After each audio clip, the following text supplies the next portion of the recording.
began to be eradicated. The institutions of custodial care and educational practices of people with intellectual disabilities were replaced by immediate marginal educational and social practices. The key role in this change was the authorization of the legislation and the various specific educational programs for people with significant intellectual disabilities. Those programs enable those children to overcome their barriers and having access to the general curriculum. The main goal now becomes the right of participation of all children in the general education system. Thus, Barbara and Joanne has pointed out that educational provisions have been changed from inclusion to inclusion. The New Education Act amendments for individuals with disabilities of 1997 and the Abstract of No Child Left Behind Act of 2001 that revised the Education Act of 1965 signaled an educational system that is compulsory and free for every child. The regulation provides that educational programs will focus not only on the life and functional skills, but on the peculiarities and the individual learning needs of each student with intellectual disabilities currently. In this way, new terms such as inclusion and integration were realized after the World Special Education Congress in Salamanca in 1994. The Jointness in Salamanca conferences in 1994 highlights the need either to provide education for all children in a general school, irrespectively of their linguistic, intellectual, physical, social, or other condition, or to reduce all types of exclusion and discrimination. The implementation of inclusive education of children residing in general schools has been a goal in many countries. Inclusion provides equal access to all children on academic, social, psychological, and physical environments, irrespective of the race, of the gender, of the color of disability, or the type of disability of those students. With the passage of the time, the inclusive education has gone through several stages. The percentage of children that have sent and deserved under IDEA differs in the European and American countries. That percentage varies from 1% in Greece to 18% in Finland, when that percentage is estimated to 13% in America. Effective factors in inclusive education as the population density and the socioeconomic development of those countries seems to be a key factor of the inclusion of children of those students. The European countries adopted three different approaches to inclusive education. The West and South European countries such as Greece, Spain, Italy, Cyprus adopted the one-track approach aiming at the inclusion of all coastal students.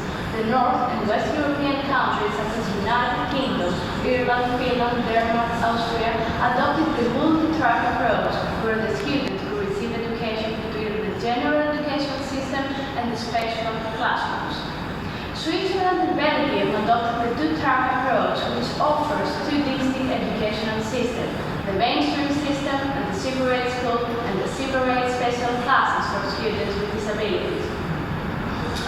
In this statistic analysis, we see that the USA Department of Education of 2007 has documented that 95% of the students with disabilities spent more than 80% of their school days in regular classrooms.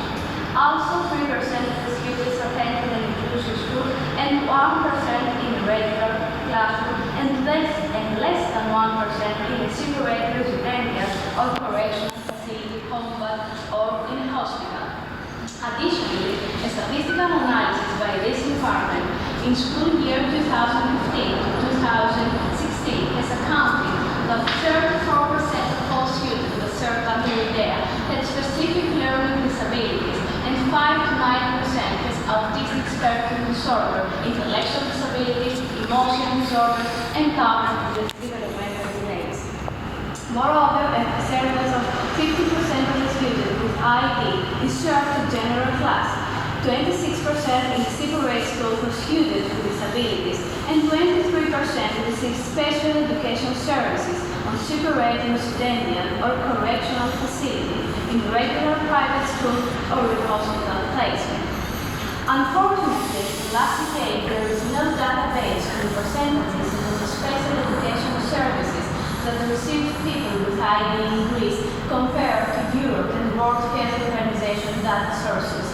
In 2007, 2006, Giannis the Arabian and Sumaki has pointed out that the statistical information inform us that only 2,859 children with mild to moderate ID in academic year 2002-2003 had access in the education system, while most children with severe ID can participate in those educational programs.